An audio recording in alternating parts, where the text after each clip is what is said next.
ખાતે આજની આ વિશેષ પત્રકાર પરિષદમાં સ્વાગત છે। આજની આ વિશેષ પત્રકાર પરિષદને ગુજરાત પ્રદેશ કોંગ્રેસ સમિતિના સન્માનીય અધ્યક્ષ શ્રી અમિતભાઈ ચાવડા અને કોંગ્રેસ પક્ષના વરિષ્ઠ નેતા સન્માનીય ડોક્ટર જયનાભાઈ વ્યાસ સંબોધિત કરવાના છે। સાથે મારા સાથી પ્રવક્તા ભાઈ શ્રી હિરેનભાઈ, ભાઈ શ્રી અમિતભાઈ, ભાઈ શ્રી મુકેશભાઈ ઉપસ્થિત છે। આજની પત્રકાર પરિષદમાં હું વિનંતી કરું છું સન્માનીય અધ્યક્ષ શ્રી અમિતભાઈ ચાવડાને કે તેઓ આજના વિશેષ પત્રકાર પરિષદને સંબોધિત કરે। સન્માનીય અમિતભાઈ ચાવડા। આજની પ્રેસ વાર્તામાં આપ સૌનું હાર્દિક સ્વાગત કરીએ છીએ। આજે અમારી સાથે વિશેષ ઉપસ્થિત કોંગ્રેસના વરિષ્ઠ નેતા, રાજ્ય સરકારના પૂર્વ કેબિનેટ મંત્રી આદરણીય જયનારાયણભાઈ, પ્રદેશ કોંગ્રેસ સમિતિના અમારા મુખ્ય પ્રવક્તા મનીષભાઈ જોશી, સાથી પ્રવક્તાઓ ભાઈ હિરેનભાઈ બેંકર, અમિતભાઈ નાયક, મુકેશભાઈ, આપ સૌ પત્રકાર મિત્રો। આજે એવા વિષય પર વાત કરવી છે કે જે આપણી આવનારી પેઢીઓ સાથે જોડાયેલો છે ને ખાસ કરીને ગુજરાત જે વિકસિત રાજ્ય તરીકે એની સ્થાપનાના દિવસથી અગ્રેસર રહ્યું છે, પણ આટલા વર્ષોના શાસન પછી પણ જે કુપોષણનું લાંછન ગુજરાત પર છે, આપણા સૌના માથે છે, એ દૂર કરવામાં આ સરકાર નિષ્ફળ રહી છે અને એના કારણે આપણી આવનારી પેઢીઓ કુપોષિત ના રહી જાય એની ચિંતા સાથે તમારી વચ્ચે ઉપસ્થિત રહ્યા છે। હમણાં જ કેગનો અહેવાલ આવ્યો અને કેગના અહેવાલમાં પણ ચિંતા કરવામાં આવી કે 3 દાયકાના શાસન પછી પણ જે ભારતીય જનતા પાર્ટીની સરકાર છે, જે મોદી મોડેલ તરીકે આખા દેશમાં પબ્લિસિટીને વાહવાહી કરવામાં આવે છે,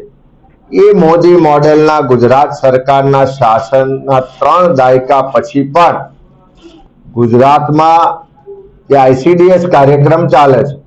કે જેના અંતર્ગત આંગણવાડી કેન્દ્રો ચાલે અને એના માધ્યમથી કુપોષણ દૂર થાય,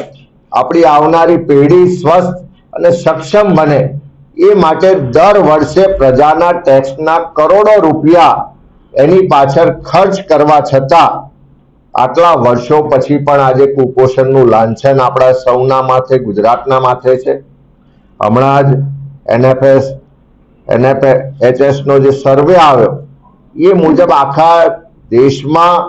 જે સૌથી કુપોષિત જિલ્લાઓનું યાદી આવી, એ 10 જિલ્લાઓની યાદીમાંથી 5 જિલ્લાઓ આપણા ગુજરાતના છે અને એમાં પણ ડાંગ હોય, પંચમહાલ હોય, નર્મદા હોય, દાહોદ હોય, એવા આદિવાસી વિસ્તારના જિલ્લાઓ મોટે ભાગે આમાં છે। એટલે એવું ચોક્કસ કહેવાય કે કરોડો રૂપિયાના ખર્ચ પછી પણ ગુજરાત સરકારની અસંવેદનશીલતાને કારણે, એની નિષ્ફળતાને કારણે આજે આખા દેશમાં આપણે નીચા જોવાપણું થાય છે અને આટલા વર્ષોના શાસન પછી પણ જે વસ્તીના પ્રમાણમાં આંગણવાડી કેન્દ્રો હોવા જોઈએ, વસ્તીના પ્રમાણમાં જે બાળકો છે એને આ ICDS પ્રોગ્રામનો લાભ મળવો જોઈએ, એ લાભ આપવામાં પણ આ સરકાર નિષ્ફળ રહી છે એવું કેગે સ્પષ્ટ રીતે નોંધ્યું છે। સાથે સાથે એક તરફ વિકાસની વાત કરીએ, વિકાસ ને ગ્રોથ એન્જિન ગુજરાત છે એવી વાત કરીએ, ગુજરાતમાં આજે પૂરતા આંગણવાડી કેન્દ્રો તો નથી, પણ સાથે સાથે જે કેન્દ્રો છે એમાંથી પણ કેટલાય કેન્દ્રોને ભાડાના મકાનમાં બેસવું પડે છે, કેટલાય આંગણવાડી કેન્દ્રો જર્જરિત હાલતમાં છે, બાળકોને રિસ્ક લઈને એમાં બેસવું પડે છે, કેટલાય આંગણવાડી કેન્દ્રોમાં પૂરતી ટોયલેટની સુવિધાઓ નથી, કેટલી જગ્યાએ પીવાના પાણીની વ્યવસ્થાઓ નથી, કેટલી જગ્યાએ લાઇટની પણ વ્યવસ્થા નથી।